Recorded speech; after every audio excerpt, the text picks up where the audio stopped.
Welcome to the Courage Barbell Unlimited podcast with your host, legendary powerlifter and strength athlete, Chad Ikes. For most, the journey of strength starts in the gym, but should inevitably expand through all aspects of life. Join us as we discuss all things strength. Now, here's your host, Chad Ikes. Legendary powerlifter. I actually still laugh every time I hear that. Like every now and then people are like, dude, you were a legend. I'm like, I'm not a legend. Like Ed Cohn's a legend. Like I just lifted some shit. Oh, that's funny. So today we're here with Jim Wendler, which probably this one was a long time coming. I think I got 50 something episodes and I'm finally getting around to Jim. All right. He's a little bit antisocial too. So I've gotten better. Working on it. Because I'm coaching. So it kind of forces me to go out in public. Meaning I'm coaching at the school. Yeah, kids. You don't coach. You actually don't coach powerlifters right now, do you? No. We've had some, occasionally some kids ask about some stuff. And even if I did some kind of online training, I don't think I would want to coach powerlifters. It just doesn't interest me. Like training young teenagers, like getting the kids developing their training for their sport and stuff is everything. It's all I want to do. And so I don't even know. I wouldn't, like, to me, like, I know this sounds really bad, but I think you'd understand that powerlifting's kind of easy to train for. You just get stronger. Yeah. And the problem that I think a lot of people have with powerlifting is they think that they're always going to be making progress when the reality is it's all over the place. And it's hard to put it all together on a meet day. You know what I'm saying? And it's, to me, like if it was like you always had options, you could always gain weight. Like there's always things you could be doing. And that was one of my big issues is someone says, I don't want to gain any weight. It's like, dude, like, you're 6 foot. You got to weigh close to 280 at least. At least. And I don't want to get that big. I'm like, well, I don't know what to tell you. Then why do you want to be a powerlifter? Yeah. Because if you're not genetically suited, it's tough. And I see that all the time with the kids I work with is, we've had a tremendous amount of success on the field. Tremendous. It blows my mind how good we are. Yeah. We've had one Division I athlete since I've been there for 8 years. So we have a lot of just normal kids, not saying that they're bad athletes, but we don't have like the superstars. Yeah, the genetic freaks.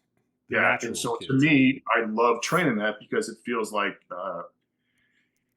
making a bigger difference. Like everything makes a difference. Like every set makes a difference. Every day we make a difference. And after 5 years, the kids really develop into something that obviously they're not going to go to school. Some of them do, for football, but they've developed far beyond their physical potential. And when you put all them together, all going forward, so to speak. Well, I think, because how long have you been at that school now? My first off season was the 2017. So 2016. So almost 8 years. So you've had time now. Like, I think we talked about this at the Arnold last year or the year before, where, like, when you first start, you're like, dude, it's going to take a while to set this up and get everything in place. And now you're to the point where when a freshman comes in, he's training and seeing seniors that you've trained for 4 years. Well, not only that, my wife does the 7th and 8th grade football players training. So by the time they come, they've already got at the very least, I know this sounds dumb, at the very least, they know what a squat, bench press, and trap bar is. They know how to set it up. They know how to do bar math. Mm-hmm. Think that's not a big deal? What does 150 look like? What is 155? I mean, that stuff matters because the way we train everything on a clock. Every single set's done on a clock because it just makes it much more efficient. We can take a workout that might take an hour and a half for most schools. We can get that done in 40 minutes because everything is done on a clock. But anyway, so by the time they get to me, their general fitness is much higher than it would be, obviously, if not, and they're much stronger. and they know about the culture and attitude of the weight room. Right. So like, I mean, that 4 years, or almost 6 years from, God, what would that be? From like 12 to 18? Yeah, I think 13 to. Like, that's you could have a huge impact on kids. Like, they probably look completely different coming in as a freshman and leaving. Yeah. I mean, kids naturally look different from 7th grade to senior year, even if they didn't. It's, but what, it's usually around junior year is when you could see things start to click in their head. And we've had a couple kids here and there, when they're seniors, you can actually talk to them like a normal human being, right? So just, and that's always cool to see that, the kids mature greatly. And I always say the kids go through like 2 puberties. They go through the normal puberty, and then I go to man puberty. And that's when they understand how, like the effort is paramount, the attitude. They're not too high and too low, on they did something greater, whatever. They're able to just kind of just be more mature. And that's when you don't get a lot of those in high school. I know a lot of adult powerlifters that can't do that. Yeah, I know. That's what I'm saying. We don't get a lot, but when you do, it's like, holy cow. Like everything slows down for them in life. Like, yes. I don't need to go out tonight. Listen, I got to do this test thing. I'll be fine. Like, I don't need to do that, or, this is a little more important, stuff like that. And like I had a kid. You just gave me a shot in my head of, I like to go fast. Like, I like to go really fast. So depending on what motorcycles I had at the time, you get this like a tunnel vision. Yeah. And like everything on your side starts going faster and faster, but you can like pick out a pebble in the road doing 190 on a motorcycle. And when you said that, I thought, man, that's like the clarity is like you start going, this party, but that's bullshit blur on the side. My girlfriend being pissed off, that's bullshit blur. I have my focus. Yeah, you are. I think the head coach at Arizona, when I was playing football there, Dick Tomey, said, wherever you are, be there. Yeah. So if you're in the meetings, don't worry about practice. Don't worry about school, your girlfriend, or whatever else. Just worry about the meeting. And I think I listened to Andy Stumpf. He's been on Joe Rogan a couple times. He has his own podcast, but he was a Navy SEAL, and he talked about going through buds.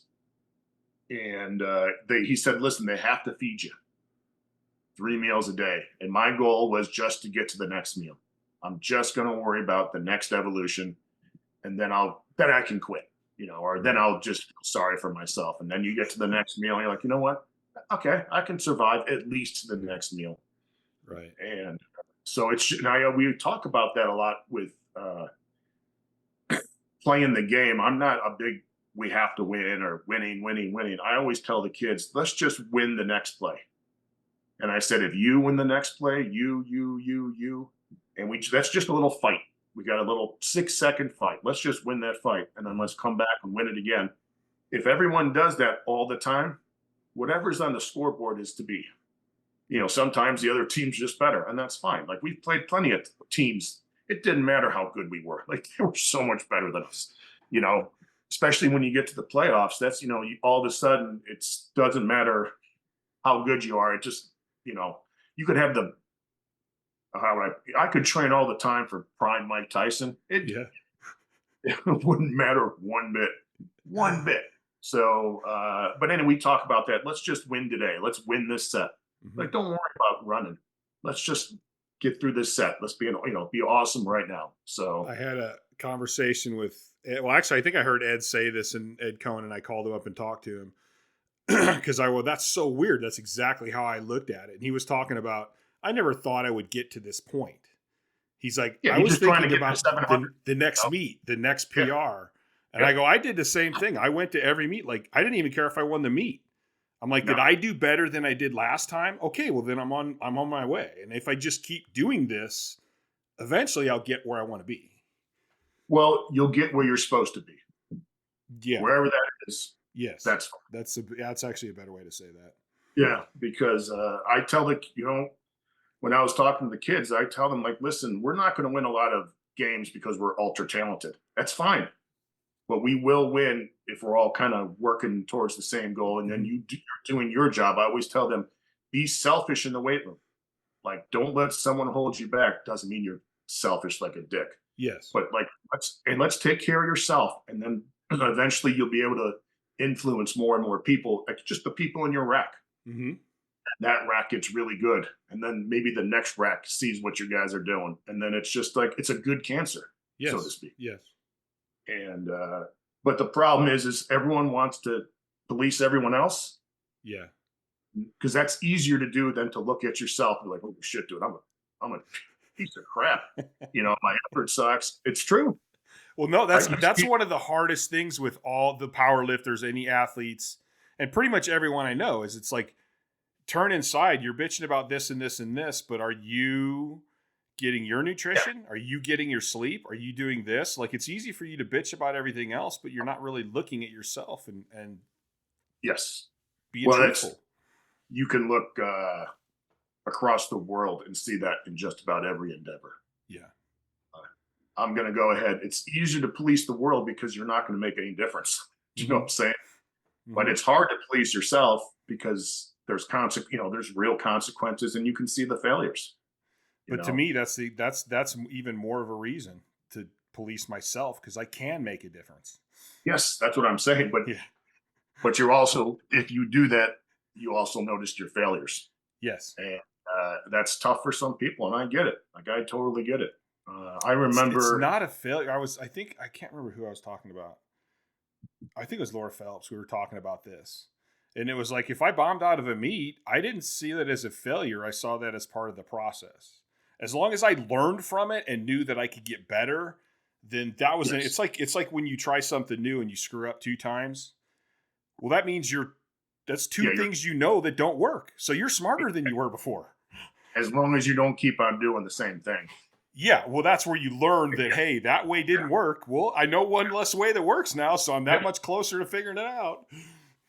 I remember I didn't do a ton of meets, but I remember when I bombed out of the first meet that I bombed out at was, but boy, did I make changes after that. It was perfect, mm-hmm. you know, and, the one thing you'll learn in the strength world is what gets you to 500 pounds, probably not going to get you to 600.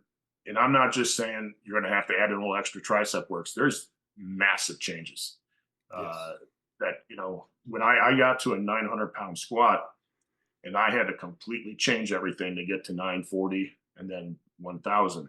Mm-hmm. And it's funny because it seems like it's only 100 extra pounds. Well, okay. You do it. Well, I think the harder and harder, and we've talked about this before too, like getting from 400 to 500 is a whole lot different than getting to 700 to 800. And you get to a point where you're like, man, if I put 10 pounds on this year, I'm going to be happy. And when you're young, you're like, I should be putting on 50 pounds. I heard someone on a forum criticize Andy Bolton because his deadlift only went from, and I don't know these exact numbers, but let's just, I was 1,003 to 1,008, and it took him like 2 years or something. Like, dude, 5 pounds in 2 years? What was he? Lazy piece of shit. Do you think Andy can deadlift 1,000 pounds more than once or twice a year? I'm not criticizing. It's hard. You can't. It blows your whole system out. Yeah. It's like, Dorian Yates didn't look like that year round. You know that, right? Just didn't walk around. Here's a funny story is in one of the Wolverine movies, Hugh Jackman, I don't know it doesn't matter which one it was, but he's shirtless and he's doing this.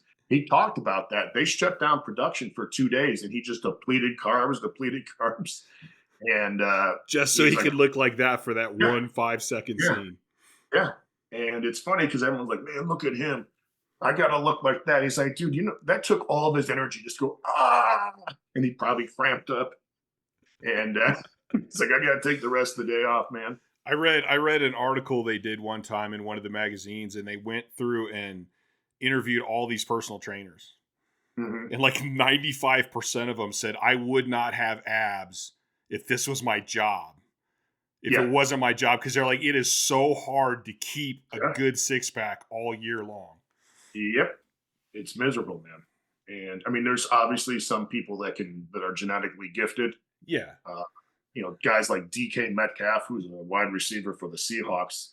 Dude, his diet is horrendous. He just eats candy.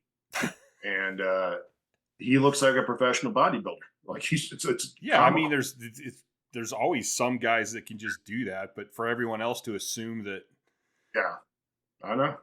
So I saw some comment that, all guys should be at X body fat percentage, whatever.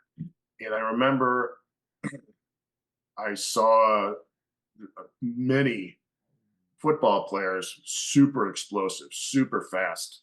You see them with their shirt off, you're like, wow, dude, and they work out. Yeah. But they don't look anything like you'd think a guy running a 4.4 at 250 looks like, or whatever, It was just a real eye opener. Like, it's hard to, first of all, I'm never going to tell anyone what their body fat percentage should be. I don't really care. But if you can be healthy and not be obese, but if you can do your job and do it great, sometimes you might be at 17 or 18%. If you're just a normal dude, that's fine. It's too much work, like you said, like the trainers, to just be miserable your whole life. Again, doesn't mean you should be obese, but like this, and it's really, I think social media really kind of drives that home with you see so many guys, just casually standing there. Yeah. Right. And that's actually the 20th picture they took that they finally posted. Well, they also take about 500 pictures in different outfits so they can post them year round. Yes. Yeah. Oh, I look good right now, so I'm going to take a shit ton of pictures. That's right. And then, so, I don't know. I was thinking about that the other day. I was like scrolling through Instagram and I'm like just shaking my head like, dude, this is all bullcrap. Like, I can't believe people like just believe this shit. Well, the other thing, that is interesting is we'll just use it in an example that I think that works for me is most of our workouts at the high school aren't legendary social media approved workouts. Right. They're good workouts, but we just stack days on days on days. That's all we do. Because we train 51 weeks out of the year. We train year round, no matter what. That's awesome. I mean, all the way through the season. The week after the season, the kids are back on track. So we never stop running. We never stop lifting. But, by doing that, of course, you don't have to have those crazy workouts. But I see, I don't know if I assume people still do this because like I did 100-pound dumbbells for 70 minutes today, on the dumbbell bench, It's like not every workout is social media worthy, but I think people see it and like, wow, that's just what you do all the time. Oh, I think people do that. You don't have to do a YouTube workout today, guys. We're just going to have a good day today. And I've actually, because there's some really young, raw lifters that impress the shit out of me. So I'm always, because I kind of consider myself a scientist. I'm like, I wonder what they're doing. Like, they're getting stronger. Or they're doing something. So I'll go through their social media and I'm like, this is insane. Like, I can't track it because you don't really know what days it was posted. You don't really know when they did it. Like how many of these days it's videos from one day that are put in different clips. Like, but if you look at it, because everybody's like, oh, I gotta get content. I gotta get content. So you look at it and you're like, holy shit, this guy trains heavy like every fucking day. What the fuck? Yeah. And that's, I think, if you were a young lifter coming up, I think that you got to be a little careful. Like, you got to do some research with training. And I don't blame social media. I mean, that's awesome that people are able to do that, and it inspires young lifters and stuff like that. But the reality of the situation is much different. For example, the other day I found a video clip of them shooting a horror scene in a movie. Mm-hmm. So it's like some guy standing there with his iPhone, and it's bright as hell, and it's and then whatever, like a ghost was dragging him, but you could see like the rope and everything. Right. And it looks totally normal. And then they posted the real clip, the one that you saw. It doesn't even look like the same thing. First of all, they don't scream at all. They added, like, it's just. It's all added in.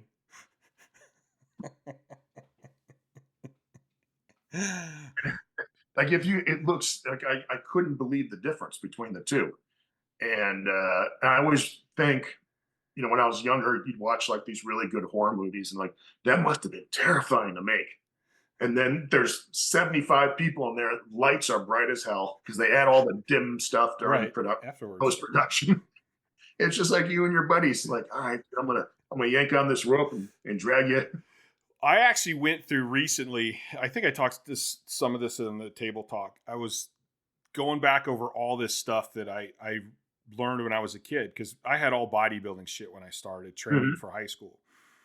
And so I'm going back over and I'm looking at Menser and Arthur Jones HIIT training, and I'm going back over because I always liked the hardcore guys. Like, even to this day, I like to lift crazy, but now I understand that if I lift crazy, it's going to take a long time for me to recover. You can lift crazy once, or you can lift kind of normal a lot. It's just the way it goes. But I'm going back over it, and I'm thinking about, I'm reading it now after all these years of lifting, and I'm thinking back to my interpretation when I was a kid. So, and even watching Pumping Iron, when I was a kid, it was like train, hard, got to squat till I collapse. And then I go back and watch it now, and I go, well, those lazy motherfuckers.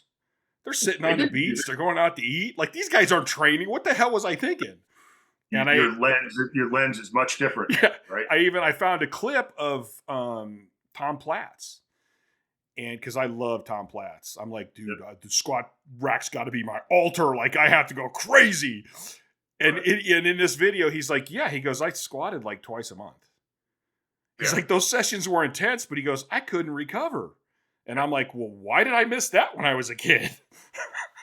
I always stopped it right before he said that. Like, paused it or just I found what I wanted to hear. That's it. I'm out. And you probably did hear that. Oh, I'm sure I heard it, and my brain completely blocked it out. Yep, I know. Oh my! So it's like I kind of understand when people do that stuff, but I'm like, it's different now. There are guys out there telling you now, but again, they were telling me back then. I just didn't hear it. Yeah. Well, the other thing is, someone asked me like, who influenced you and stuff like that, and who do you think is really good, in the business? And I'm not going to name names because it doesn't even matter, but the two people I think are the best programmers and coaches aren't even on social media. Yes. And if one of them is, but it has nothing to do with training. Like, it's just like him and his kids and stuff like that. You wouldn't even know that he was in the business. And it's very funny because while there was plenty of good quality information, in my eyes, like some of the best, like you wouldn't even know. It's like living next door to Jimi Hendrix, but you're like, oh, that's like, you just know him as James, and you're like, we mow each other's lawns when we're out of town. Like, you don't know he's any good, right? So it's just really, so even though there's so much, so many gems that are outside of social media and stuff like that, I think that when you don't need them that much when you're younger, but if you're a young professional, there's so much good information out there that you have to kind of work for, and it's worth it, Yeah. It is.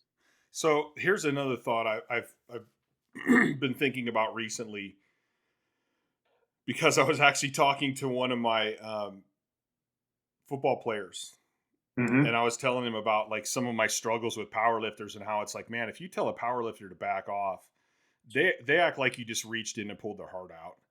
And he's like, if you tell me I need a break, I'm like, well, how long do you want me to stay away? And I got to thinking about that, and I'm like, you know what? Like, I think powerlifting's interesting because, like, an athlete goes, I'm trying to get stronger to play football. Yeah. So for him, the gym is a tool. Yeah, for a powerlifter, their tool is their event. Yes. Yeah. Yeah. That's like, the athletes, like I always tell, we need my main goal as a coach is to raise their GPP, squats, bench, all that other stuff we do in the weight room. That's just GPP for an athlete. That's all that is. Where the hard thing with powerlifting, like you said, like you're essentially doing your sport. It's like playing like a tough football game Monday, Wednesday, Friday. When it needs to be seen almost as general training up into a certain point.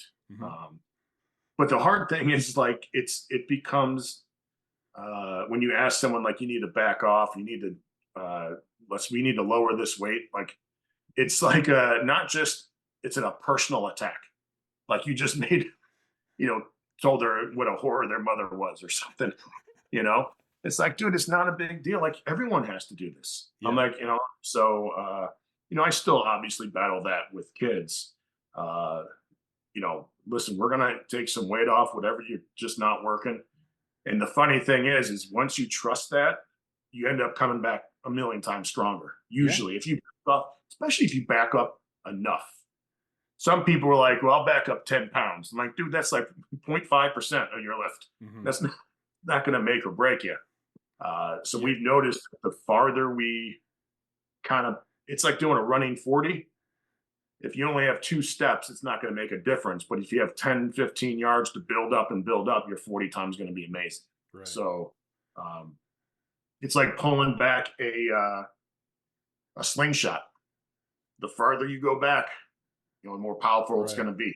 So, and I don't mean you go back to the empty barbell or whatever. Use some common sense, people.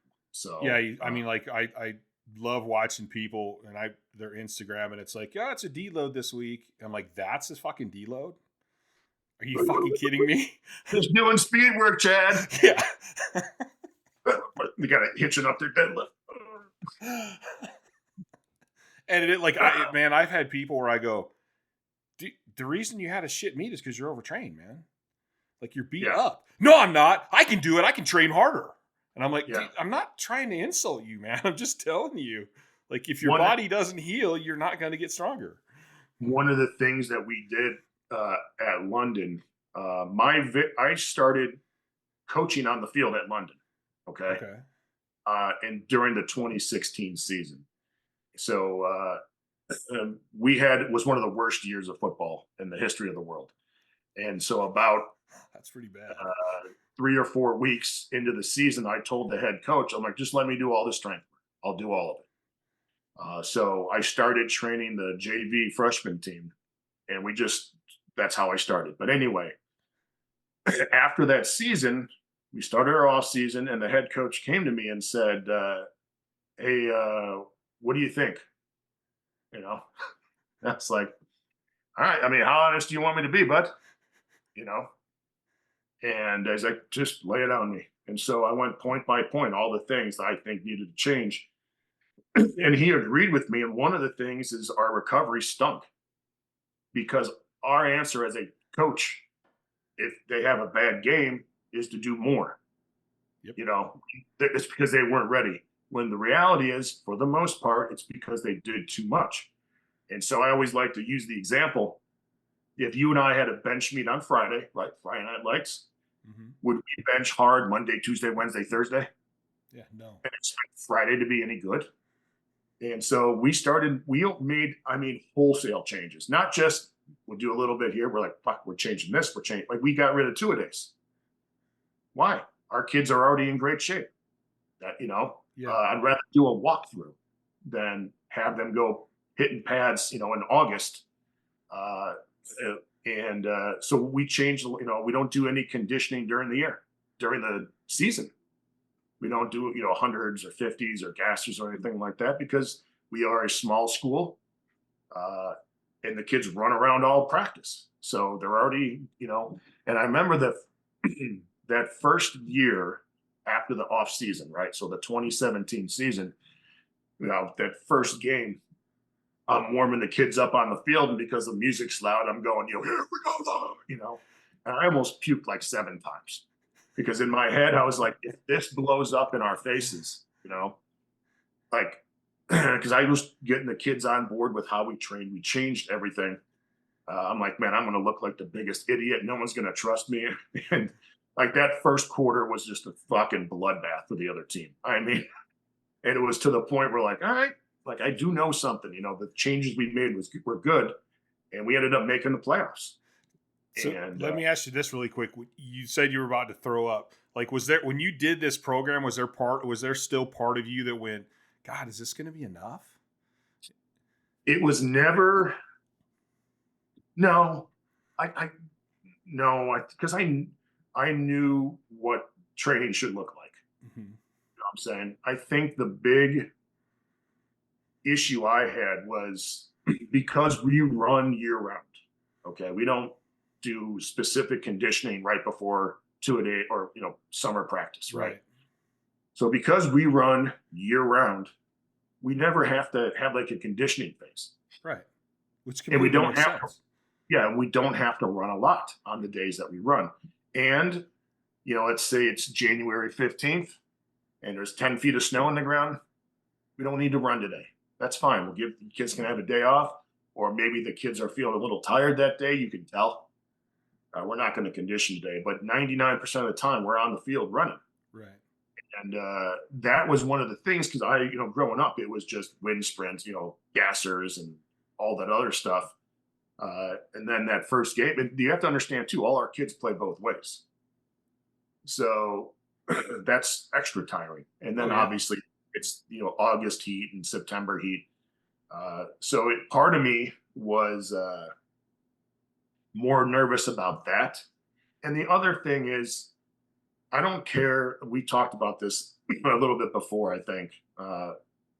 Your kids might all get stronger, might all get faster, might be in better shape, everything, just awesome. And they're not going to win. Yes.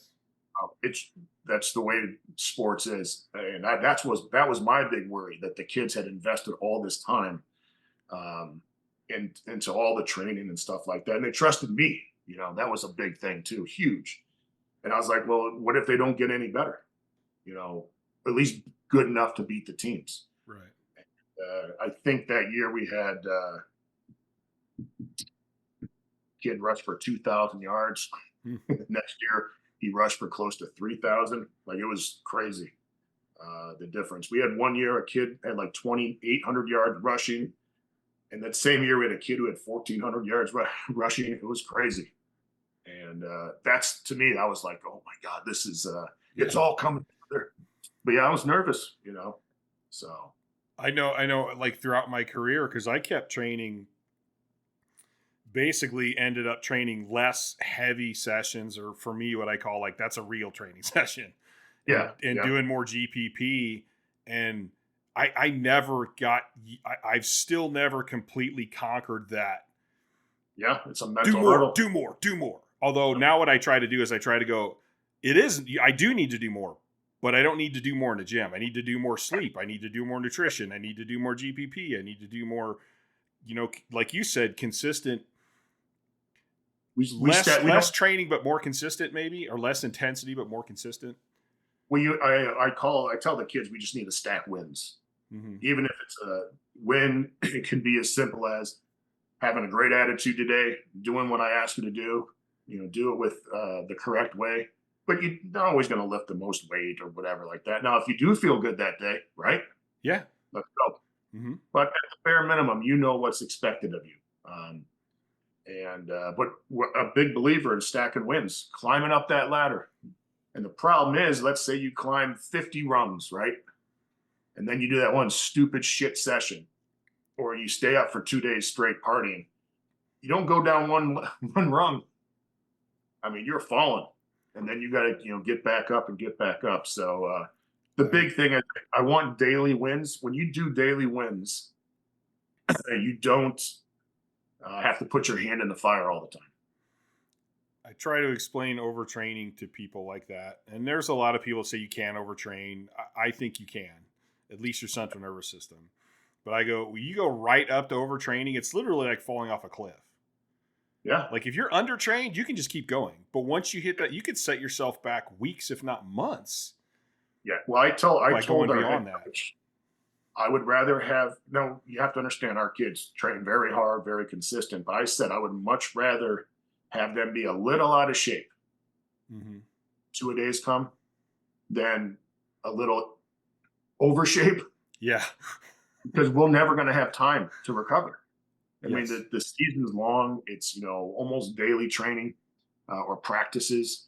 So it's, if they're a little bit undertrained, they're going to be fine because we know they're physically fit. Yes. They might not be game ready. And really, no one's going to be game ready until the third or fourth game of the season, so to speak. There's nothing you can really do to completely prepare a kid for a full football game playing both ways. It's just, it's very difficult. And if you do, you're going to compromise something in practice or in your general training. So, But anyway, but that's, when I tell coaches, we don't do this, we don't do that. Like, how? And it's almost like, that's awesome, man. I'd love to do it, but I can't do it. Like, just like when you were, I can't take a day off. Yeah, I can't. It's like so foreign. And it's the right thing. Yes. Like So, I've had so many conversations with even recently, because I'll do like phone consults with lifters and stuff. Like if they can't pay for regular training, I'm like, well, let's just talk. Yeah. And they're like, I'm like, dude, you have a physical job. You're training heavy 4 or 5 days a week. I go, you're not recovering. And they're like, no, I'm not overtraining. There's no way. And I'm like, oh, can you just try it? They go, well, no. I'm like, have you ever tried it? They're like, no. It won't work if I do less. And I'm like, how do you know? You've never tried it. I go, have you tried doing more? Yeah, what happened? I got fucked up. I go, okay, you've never even tried it and you're telling me it doesn't work. How do you know it doesn't work when you've never tried it? Yeah. Well, the other thing I think needs to be addressed is, from my point of view, is even though our kids have the junior high pipeline, their general physical preparedness is horrible. And that's because the kids aren't doing as much physically from the ages of, from birth till whatever, 12 or 13. They might play sports, but they're not doing all the other stuff that you and I used to do, especially riding bikes and running around and playing tag. They're just not doing that. And without that base, I don't think you can ever really make up for it. And meaning, if you spent from the time you could walk to, junior high, so to speak, so our training, right? If you spent riding bikes till 7 o'clock at night, playing tag, just playing pickup basketball, playing pickup football, all this stuff that everyone used to do, you can't make that up with, for the average person, you're not going to be able to make that up when you're in junior high or high school. It's very similar to learning a language.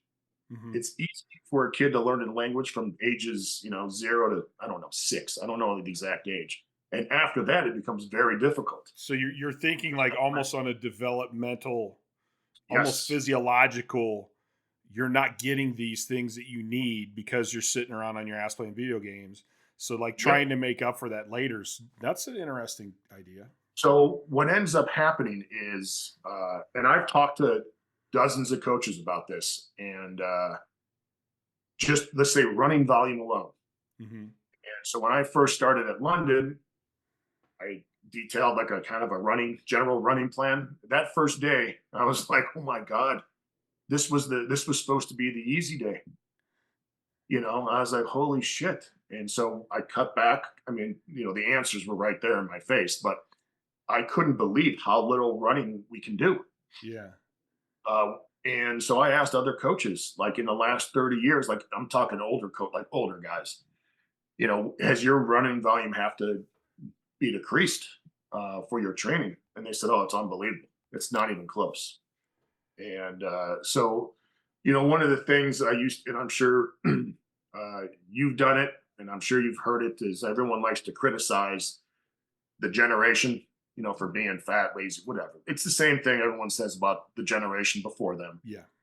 And I remember sitting in my house before I started coaching. I remember being critical. And I remember thinking, well, what are you doing about it?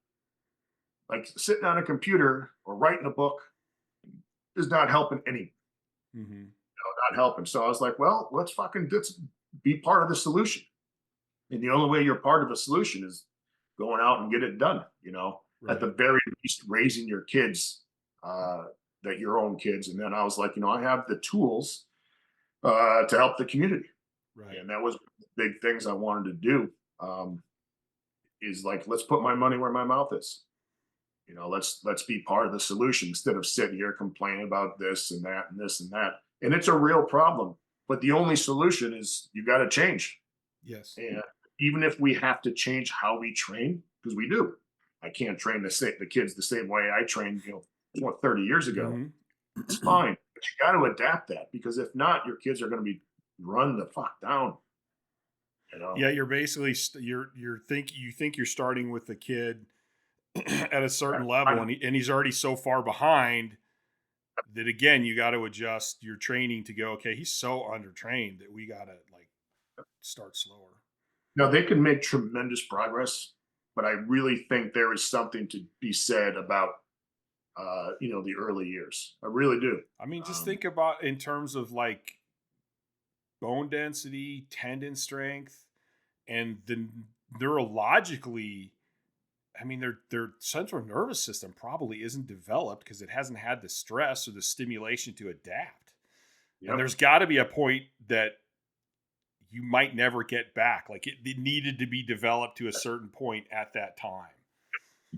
So I don't know. It's been, it was a real eye opener for me. I mean, obviously now I've been doing it for quite a while and I'm kind of used to it, but it was kind of hard to handle, because I had to change how we trained.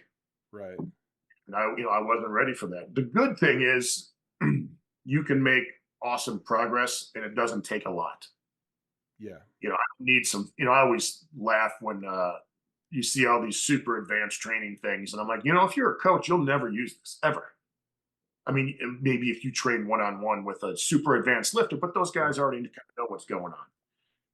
99% of the people who coach will use about 5% of their training knowledge, as far as because you're just basically training beginners most of the time.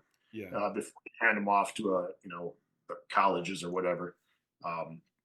And now the problem is you got to be very creative in that beginner world, because this kid can't do this kid can't do this. So now you got to have a lot of tools. But as far as advanced modalities, you're not going to use. I mean, dude, even if you did, who needs them in high school? Yeah. But I think that goes back to what you said earlier about even in your training, as in powerlifting, it had to change all the time. The better you get, the more complex it gets, and the more things matter. In the beginning, it's man, there's a number of things we can do to get you better. Yes. Yep. But I think one of the problems, again, and I think this comes back to, I don't want to, like you said, I don't necessarily put all the blame on social media, because it's also the people that are looking at social media. But I get a lot, well, I already did that exercise. Well, I need to do something different. It's no, you don't. You just need to keep doing the basics for a while till you get better. What makes you think you need to change exercises every damn time you train? Well, when I first started, I remember training the kids, reading an article by a rugby coach. And I wish to this day I would have kept it, or at least, because I don't know his name, but I remember him saying I don't change the exercises very often with the it's a professional rugby team. Mm-hmm. And the interview is well, how is that possible? He's one, these are the two best reasons. One, our guys can continue doing those movements during the season and never get sore. All right. Mm-hmm. Number two, this doesn't really affect me, but he says, when I'm not around, for whatever reason, they're not going to look at their paper and be like, what the hell is this exercise? They're I've done this a million times. Yeah. And so when we first started that first off season, and that, all the way through the season, we did, I think, 7 movements. That's it. Right. I got the kids so they knew how to set it up. You don't think that's a big deal until you got 50 kids setting up dumbbell incline bench. Mm-hmm. All right. Which part of the incline bench do I put it on? Do I do this? I got to grab the dumbbells. There's a lot of little hidden things when you're coaching big groups. But it was never, so after the basics, just setting stuff up, it was much easier. Instead of, hey, we're going to dumbbell floor press with chains. What? It's like, all right, hold on. Now it's 20 minutes, kids are farting around. So I've added a lot more variety, but I never take out the big stuff, so to speak, Yeah. even especially the big assistance work. I always want the kids to, be able to set, I know this sounds dumb, set it up, make sure they know approximately what weights to use in their movements and stuff like that. So that was something that was the not changing movements was something that just blew my mind. I was like, what are you talking about? You got to confuse your muscles. And I'm like, well, at this age, you know how you confuse your muscles? You push hard, and you do it every week, right? Three times a week. I mean, doesn't For 4 that go back years. to accommodating resistance? If you keep getting stronger, it's a new stimulation to the muscle. Yeah. So, and then, this is some other stuff. One, we don't, this is still it's hard to understand for me in my head. But once the kid, as an example, can do 225 for 5 reps, my goal isn't to get him to 230 for 5 reps the next 2 workouts or something. My goal is to master that 225 for 5 reps until it's so goddamn easy, it's ridiculous. And then when we keep on we call it let it simmer. Mm-hmm. Okay. So we're not always going crazy trying to break records or something like this. We are letting weights simmer for a long time. And then when we make the jump, not only are they always fresh and healthy during their training, right now they can run better. Now we're doing, because we do a lot of jumping.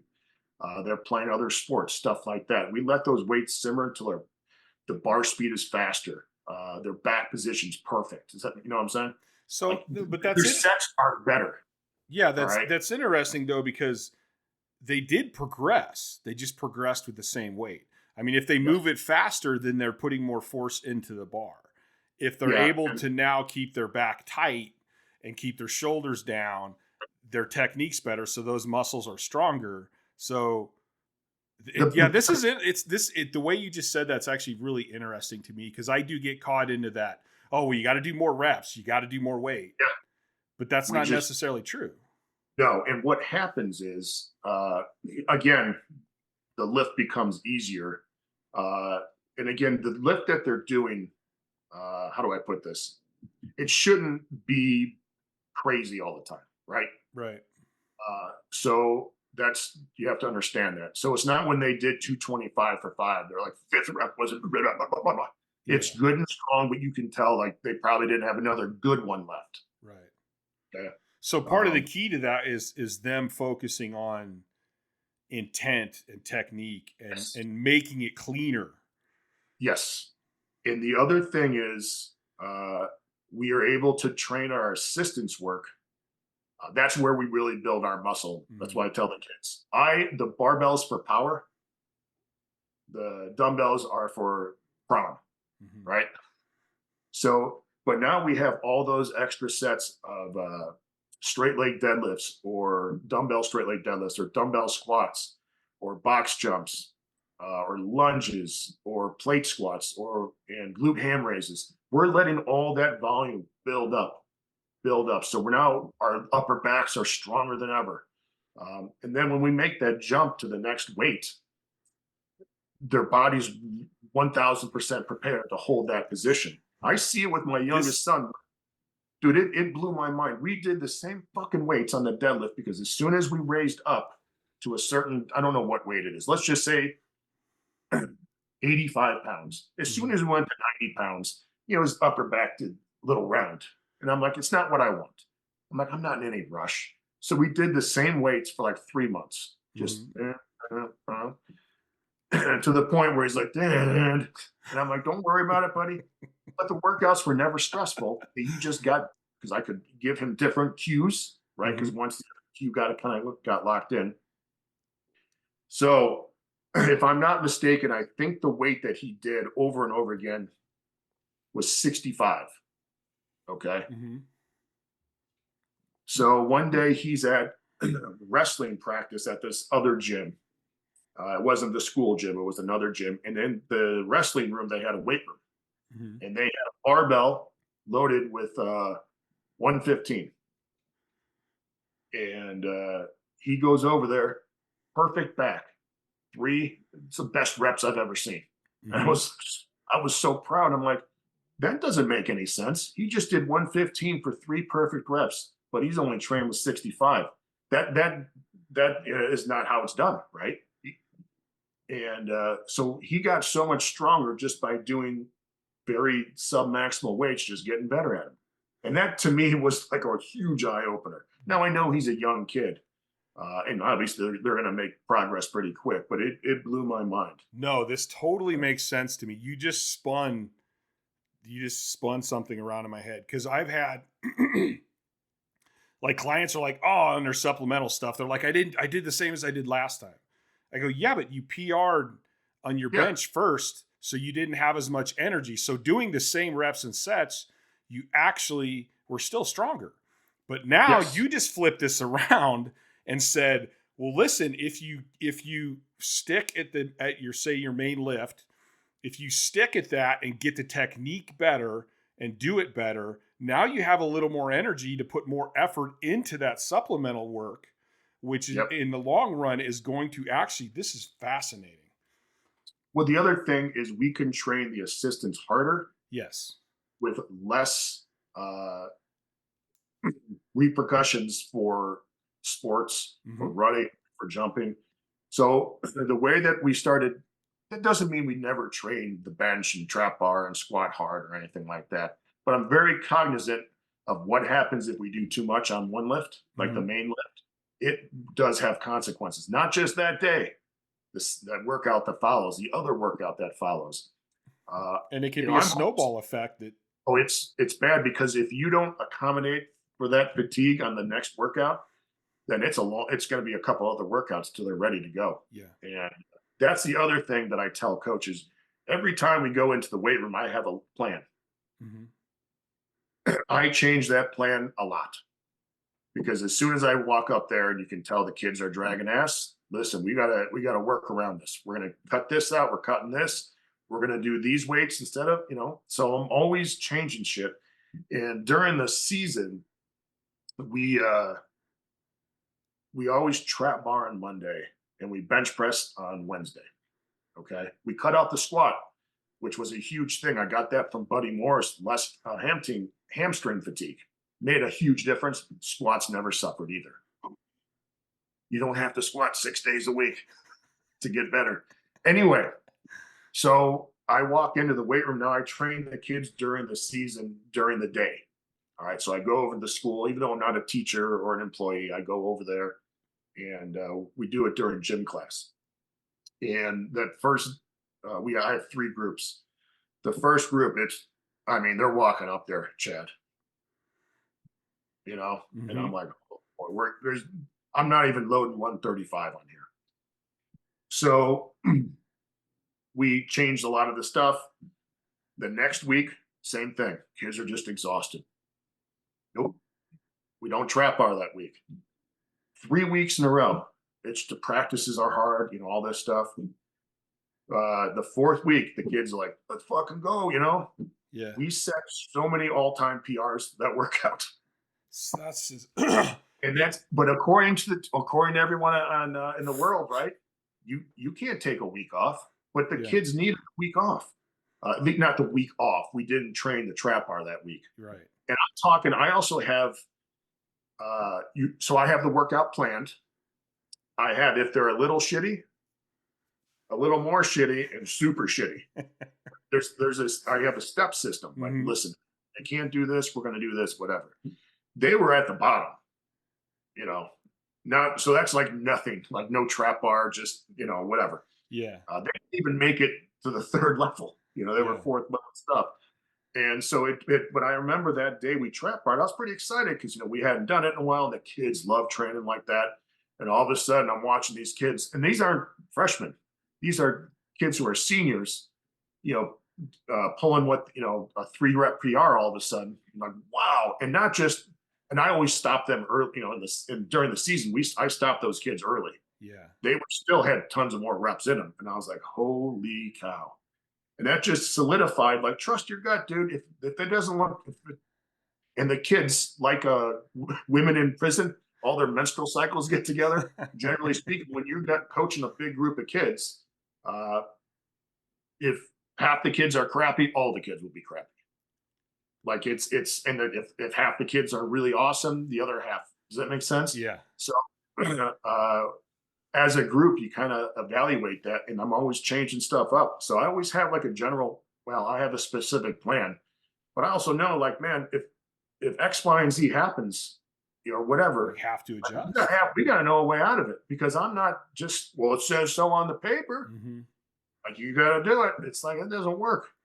So I always have, plans for, the day. And then if the day's really good, we can do this, or take advantage of it. Yeah, we take advantage of it.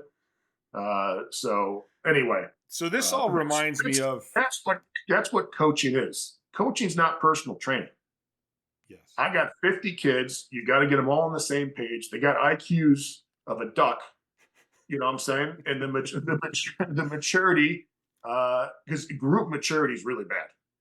If it's one-on-one, like, Mr. Wendler, good to see you. You get 50 of those guys together, you're lucky that they wipe their own ass and they take a dump. So, and that's true, though. It doesn't matter how old they get. That's still true. Dude, it's mob mentality. So that's if we can get, so I always tell people, coaching, everyone wants to know X's and O's and all this stuff. Mm-hmm. I'm like, man, coaching is mostly communication. Yeah. You have to get all the kids going in the right direction, doing everything perfectly. And that's hard to do. That no science degree is ever going to get you to be able to do that. And that's why, being a personable person, mm-hmm. Having rapport with the kids, understanding, what the kids respect you, all that other good stuff. So, but anyway, that's what they don't teach you about coaching. Coaching, everyone wants to do super maximal phase or circa max phase and this and that. I'm like, yeah, but do the kids listen when you say something, or they just whatever? So even that, I think I hate the term personal trainer, although I think that's what a lot of these people are, as personal trainers. Well, I want to be a coach. It has its own hurdles. Personal trains one-on-one. Now you're a psychologist.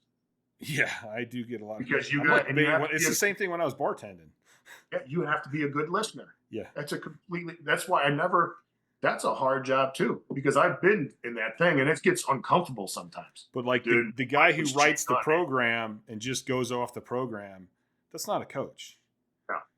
Because I can pretty much say throughout my whole career, you cannot just write a program and have everybody do it to a T. No. Something's going to happen along the way. Dude, you're going to get hit in the face. Yeah. That's just the way it goes. And a good coach knows how to swerve, mm-hmm. And he knows how to listen when he gets hit. And that's something I think, for me personally, I've gotten better at. I've trusted my gut. Mm-hmm. I've done some stupid shit, and I know inside, like, dude, what are you doing? No, it'll work. And I've gotten better at that. And the other good thing, Chad, is we train so consistently that if my gut even has a little tingling, I'm like, we don't need to do it. Right. Because we've trained it's just day after day. And you can really, I hate to say this, you can train pretty lazy sometimes if you train like that. A young kid. That makes sense though to me. Now, I would never say that. And I don't want the kids to do that.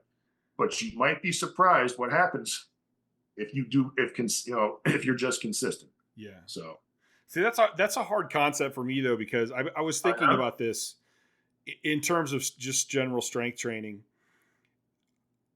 I like beating the crap out of myself.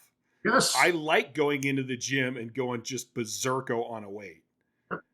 So I know now that when I do that, like, dude, you just screwed yourself. Like, you can't train hard for a while now.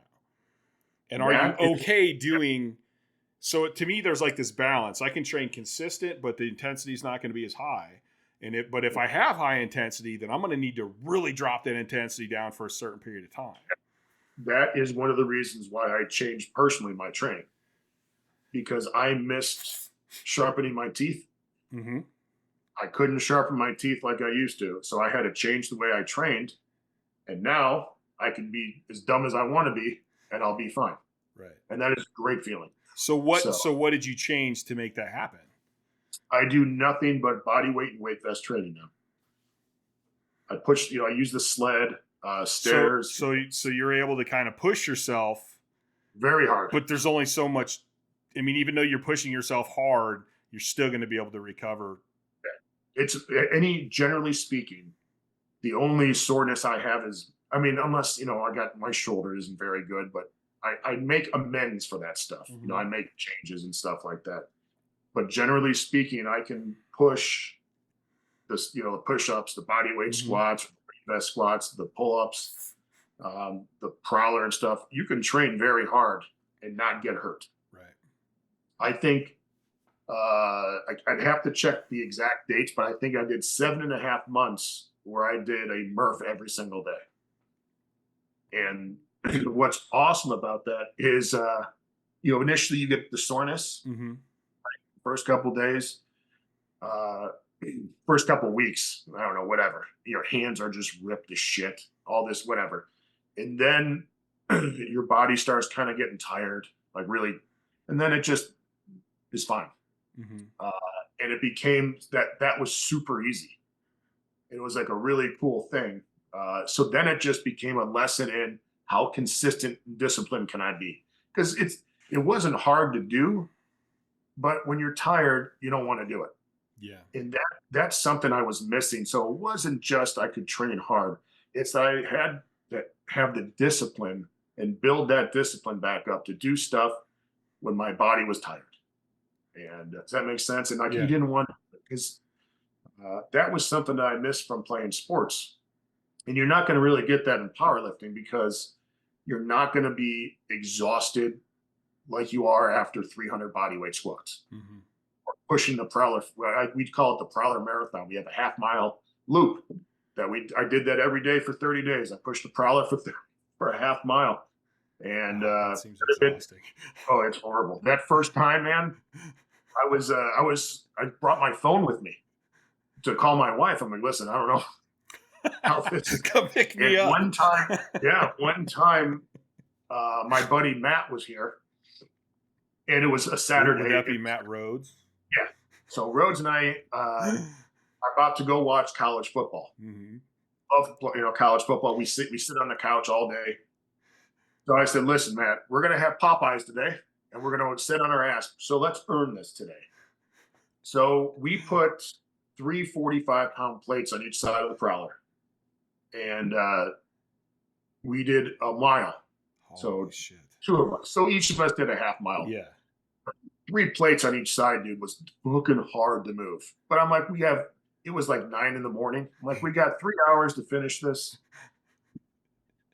That whole day after we finished, I don't think we saw the first crop of games. Just completely out of it.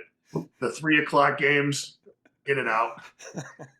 And it was just, it was, but that was something you're not going to really find with maxing out, so to speak. Mm-hmm.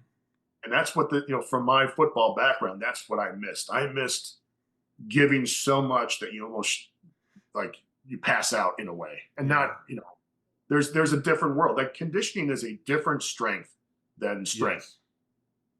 Yes. So I found though, even because basically when I had to stop competing at the highest level, my mental health was bad. Okay.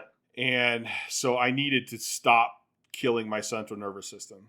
And so I backed off and trained really light for a long time. And I'm like, I want to start getting some strength back, but I can't be stupid about this. And I actually got one of I think it was first or second version of 531. Mm-hmm. And one of the things I actually enjoyed about 531 was that it didn't kill my central nervous system, but I still had that little AMREP challenge. Yep. And, I think I cut back. I think I was doing 3 sessions a week, maybe two or 3. And and it kind of still gave me that enjoyment of, hey, I'm going to fucking AMRAP more than I did last time.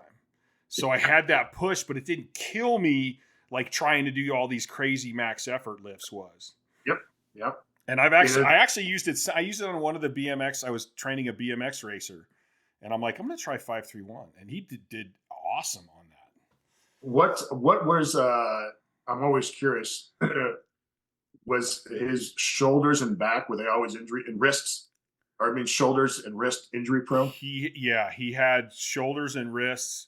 His actually knees and his lower body were pretty good. Yeah, because biking's easy on the body. That's why I do it. I'm the king of the airdyne, you know. But I always see when those guys are landing, your feet can take it, your back can take it up to a certain point because it's not really loaded. Well, he was actually a BMX racer, not a. Okay. Yeah, but still, so easier. But still, it's a lot on their wrists, and a lot of them because he was younger, and they have weak wrist anyway. So when they come down, They have what now? Weak wrists anyway. Oh yeah. Yes. And so they don't keep them tight. And so over the time that was better. I'm huge on BMX bikes, man. I took a group out last night. Like one of my powerlifting groups. I'm like, all right, tomorrow for GPP, we're going on a fucking bike ride. And everybody loves it. And I like it too because a straight BMX, it's a single speed, so you're not shifting all your damn gears. And I even posted a video on my Instagram. I have one of my clients, she's 74. And she's like, I've never stood up riding a bike before. She never went butts up? No. And so she goes, can I ride one of your bikes? And I go, hell yeah, you can. And dude, 74, hops on it, cruises down the street, turns. And I'm like, I love your generation. I go, your generation's still the baddest motherfuckers out there. I was telling my youngest son about when I was growing up, like BMX bikes. Like I remember the red lines. Yes. You remember? Mm-hmm. Haro? Mm-hmm. I had a Diamondback that I loved. I'm trying to find I want to rebuild an old original Diamondback. Yeah. But I remember the mag wheels. Mm-hmm. Do you remember those? I don't know if they Skyway. still sell them. Yeah, and I remember they still make them to this day. Right? Yep. There's always something like if you saw a dude with mag wheels, holy shit, dude. Yeah, that was like the new high tech. I don't know, man. Like make way. Here comes the mag wheel, dude. That's what I said. When I was a kid, I got a Huffy because my parents didn't have much money. Yeah. But I had cousins that had like Mongooses and GTs. Oh, there's another one. And, GT. And I'm like, fuck, I want one of those. And I'm like, you know what? Now I rebuilt a bike the exact same colors as my Huffy. Yeah. Only it has the best of the best. And I go, this is making up for my childhood Huffy right here. Oh man. And it's just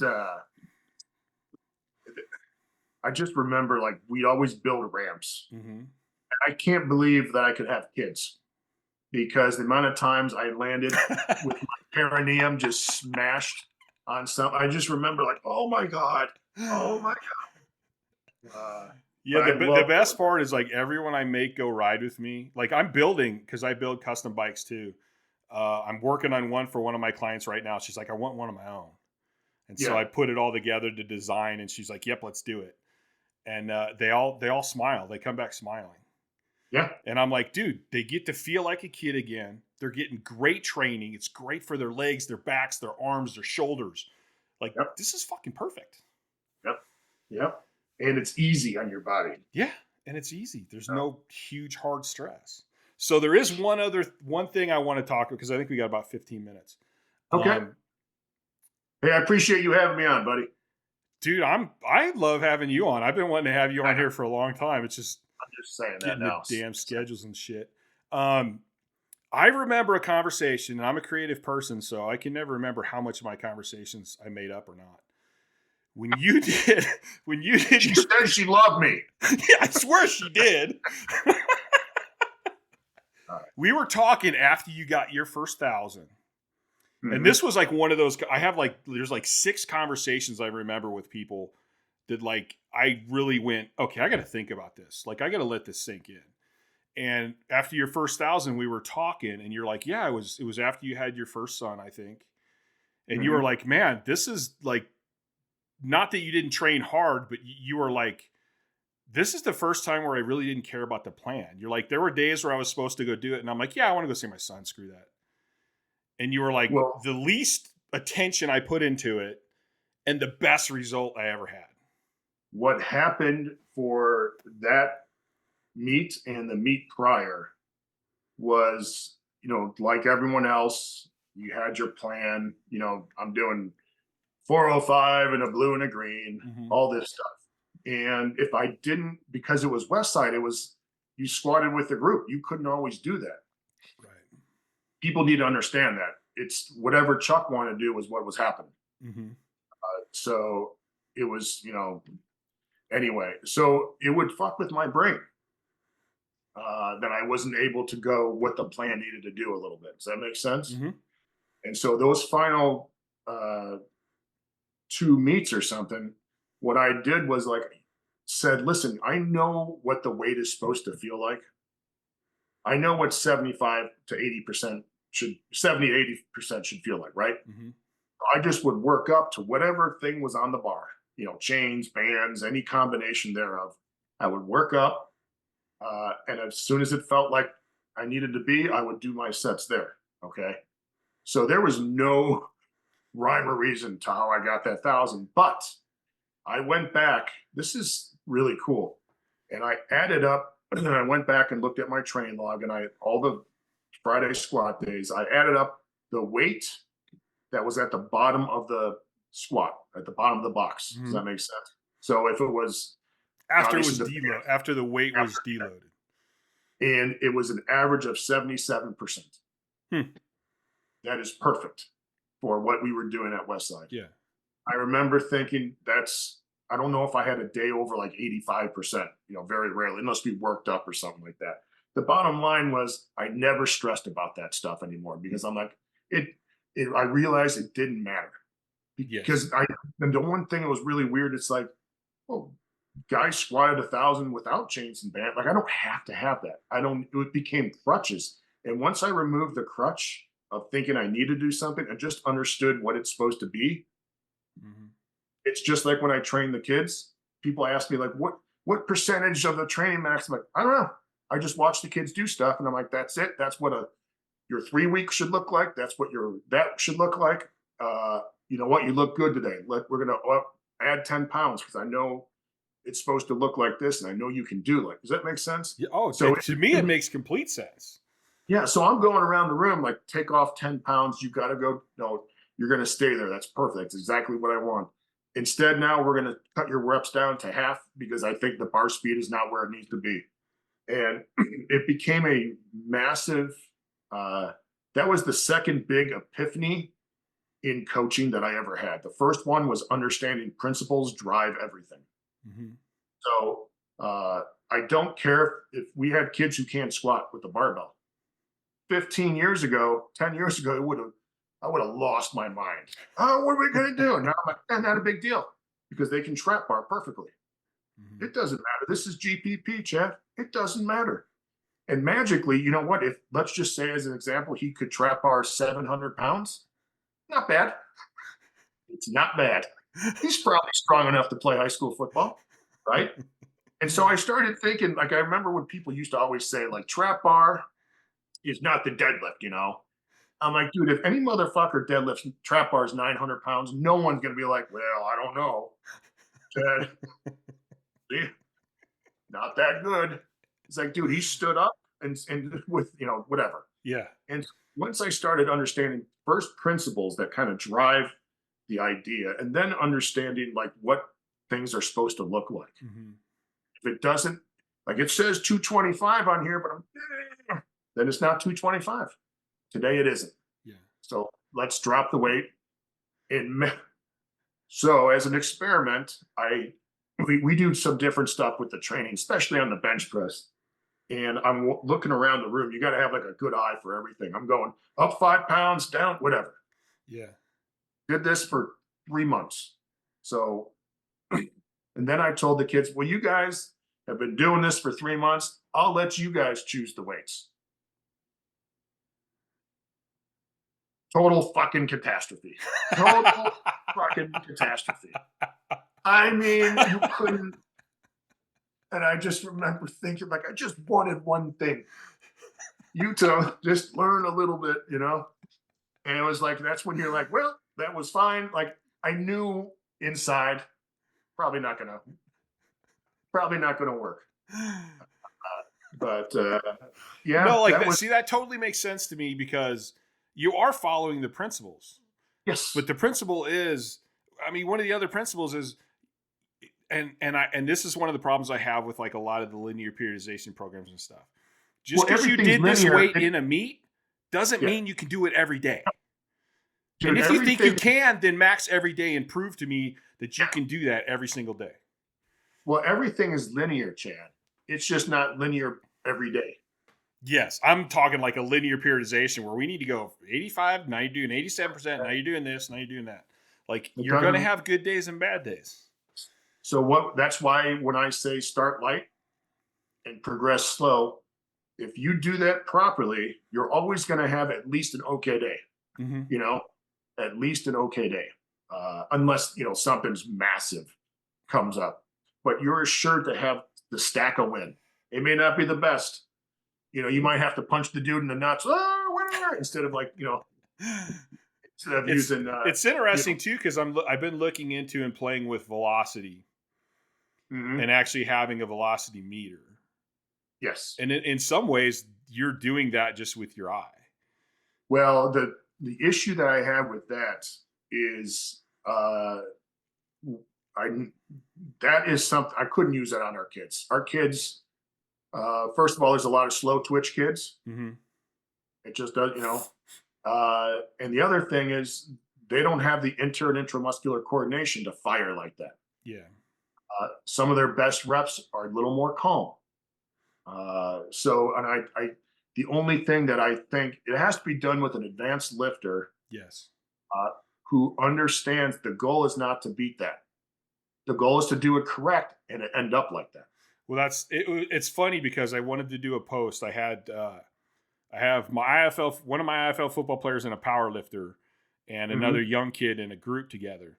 And it turns out that the meet he's doing correlates with when my football player has to go back to camp. Okay. So I got them pretty much kind of training together, really similar style. And the other day on dynamic squats, they get into these competitions together. Yep. And so like, all right, Chad wants us to hit 0.7. Whoever can get the most 0.7s wins. Yes. And then so they're at the same amount of 0.7. So I'm like tiebreakers, whoever gets the fastest. But they understand that the speed comes through technique. The speed doesn't come through trying to go faster. If you have good technique, it's going to be more efficient. You're going to fire better. You're going to be faster. So it was actually really cool to watch them do that. And their technique kept getting cleaner and cleaner and cleaner and cleaner as it went on. But how many people could I really do that with? That wouldn't completely fuck it up. We screwed around with that one time. And I remember the guy I was training with said, like, listen, dude, don't do this. Don't, because I was like, just keep your head a little down and relax. I didn't even try. And it reminds me of Enter the Dragon with Bruce Lee. He says, oh my God, what is it? When do you punch? Or something. I think that's it. When do you punch?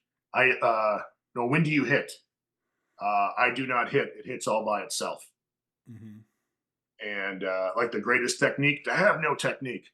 And when do you hit? I do not hit. It hits all by itself. Yeah. And when I just let it go, now this is super advanced shit. Like I'm not telling a kid. Imagine telling a kid, just relax.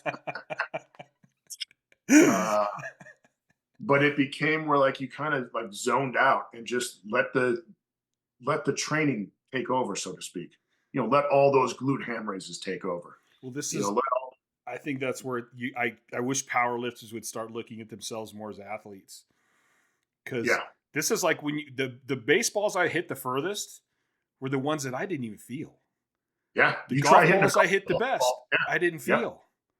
Like even in tennis, it's like holy shit, that rocketed. I didn't even feel it. Yeah, and then it's like, you know what? Next time I'm just gonna try harder, be even better. Oh yeah. I can tell you stories of when I was throwing the shot put and how many times I screwed myself up because I let that aggression and I'm like, oh, I just got to push. That's it. Now I got it. Now I just got to try harder. like so-and-so screamed when he threw it. I got to scream a little louder. Yeah. Yep. My best ever discus throw in high school was like 165. Which is not, that's a good high school throw. That's not, I was like 10th in the state that year. We had a kid in my conference who threw over 200. Yeah. So you can pretty great. Conference meet, throw 170 and not even win. That kid still, I think he threw like 67 in the shot too. That's a really good high school shot too. But that it just like, I remember like we go to like the conference meet, we had 2 kids over 60 in the shot. Mm-hmm. You know, it's like, could you throw 59? Like, yeah, loser.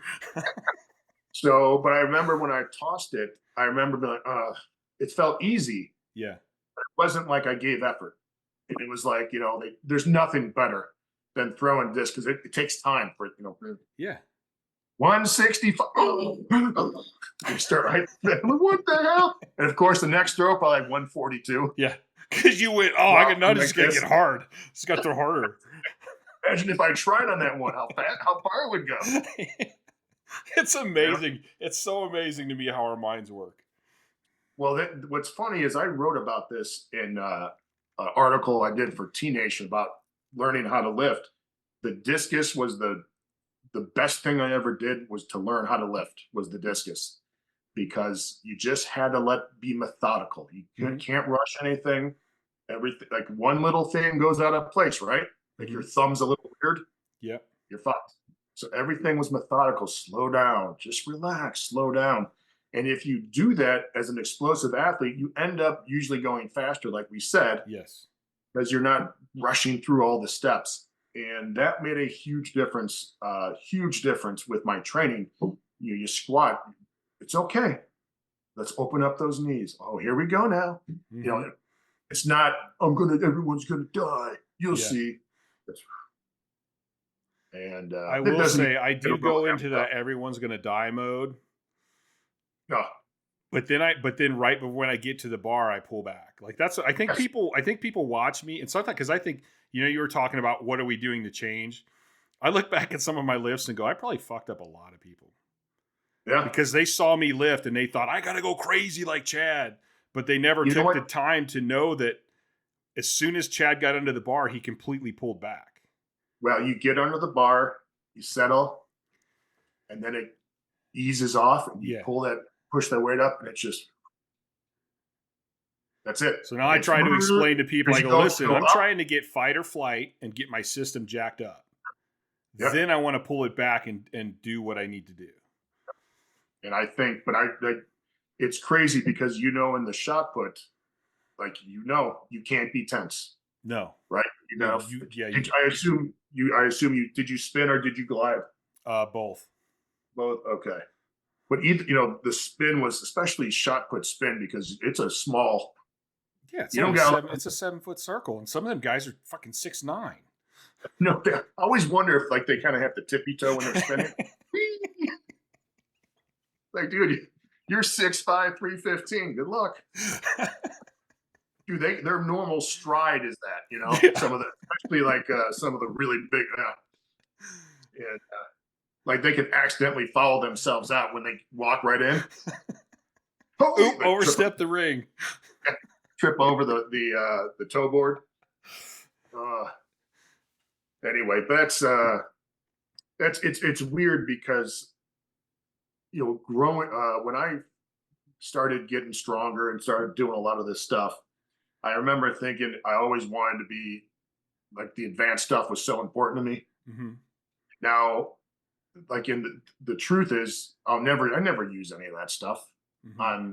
Even if I was coaching, you know, I always tell people when someone asks me, they'll ask me some kind of advanced training, and I'll say, well, this is kind of where it needs to be. Like, and they're like, well, what do you do after? I'm like, dude, you're advanced. You should know. Like, if I have to answer these questions, you're not advanced. And it's like a weird, like, when I was in Boston one time doing a seminar, someone asked me, like, when is it right to do chains and bands? Right. And like, as if, like, how much do I need to squat, or do I need to lift for X amount of years? And I said, you know what, when you stop asking that question. Yeah.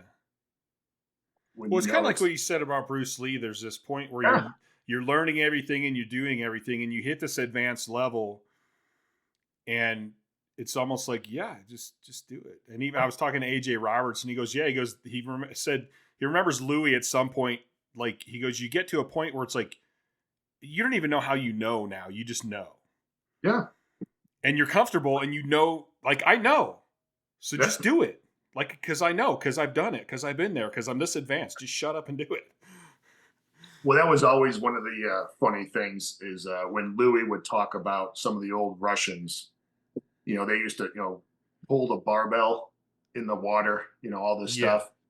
And it was like, and he used that as like, listen, they're always changing movements. I'm like, the only reason he could do that is because he knew how it was supposed to feel. Yes. You know what I'm saying? Like there's like when I see Olympic lifters talking about the snatch pull and you watch them do it, it's a little weird. Like each guy will do it a little differently, for example. Yeah. Because he knows how to do that movement to improve his snatch. He's not doing the snatch pull. Yeah. He's improving his snatch. You know what I'm saying? So it's not about where he pulls it.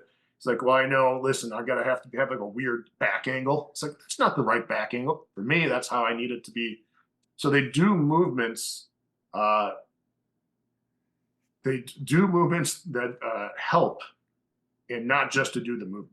Yes. I don't know if that makes sense. Like, well, again, it goes back to he's training for the snatch. Like, yeah, when I started doing board presses, it was, how it is. And then I was like, this isn't helping. I'm getting a better board press. And then I changed how I did everything, and all my weights went down. But I don't really care. Mm-hmm.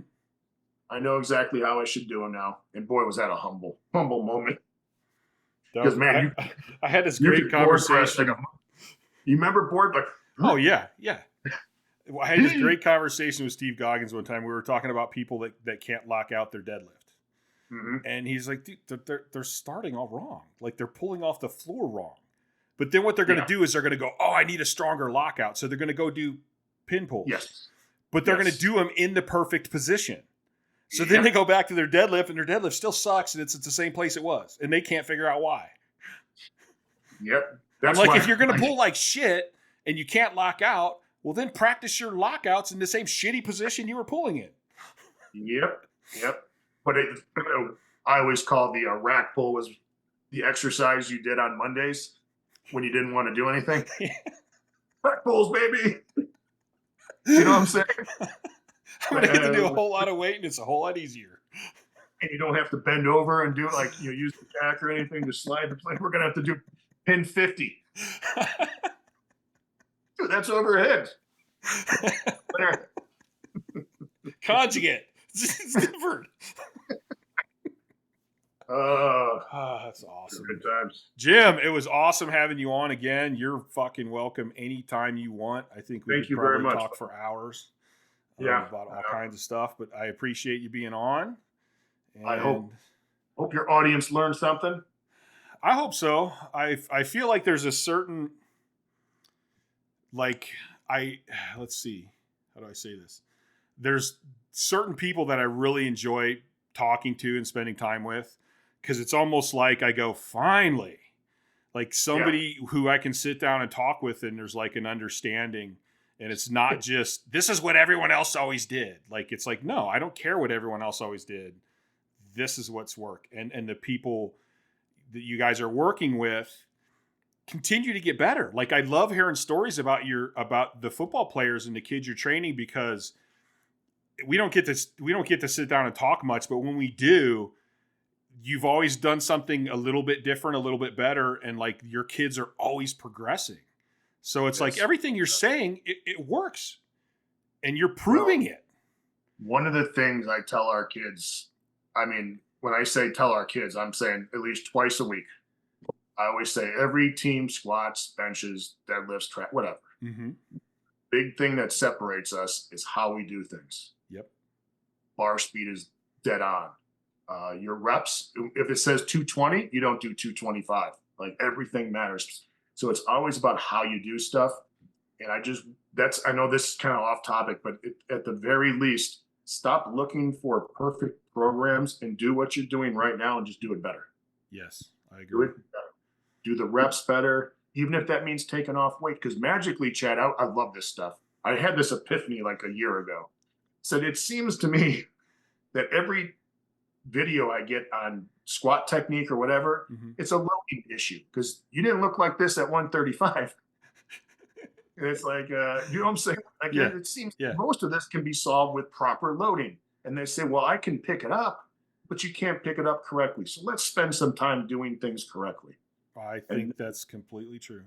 You know, so I always laugh at that stuff. It's, you know, when you see someone squat when weight's too heavy, they're like searching for parallel, you know, and their knee comes in. They're like, what do you think? Is it my adductors? I'm like, no, we're going to slide some of that off. So you can get stronger in the right position. And again, that's why, I know we already talked about this, but we let it simmer. Let's let it simmer. I want to see you perfect. And we've had a kid who simmered his deadlift weights at around 225 to 245. And it just wasn't where I wanted it to be, you know. He pulled 315 for 12 reps after like 4 months of this, 5 months of simmering at 225. So he obviously was getting stronger the whole time, but he was actually doing it with the right technique. Yes. And like I said before, now he's able to train the next day because, you know, I know we got to get going, but every once in a while, one of the juniors or seniors will come up to me like, hey, coach, man, can we do something a little heavy? I want to just, give it a rip, bro. This happened maybe a half dozen times so far. Like, do whatever you want, man. You know, just make sure you're whatever. Next time I see him, I'll never do that again. Oh my God. I'm exhausted. Back is killing me. Like my hands hurt, you know, whatever. I'm like, well, lesson learned. Never have to say anything to this kid again. You know? That's an athlete mentality, though, because a powerlifter mentality would be like, oh, yeah, it was a good session. I feel like crap for 2 weeks. It was perfect because I could watch God, powerlifters today, they got Netflix. We didn't have that. Like, no. You know, I just stared at a blank TV. I didn't have cable for until I literally got into this house. That is oppression. All right, speaking of which, I got to get going. All right, man. I'm going to hit my little outro here, man. Thank you for being on. Thank you guys for watching, listening.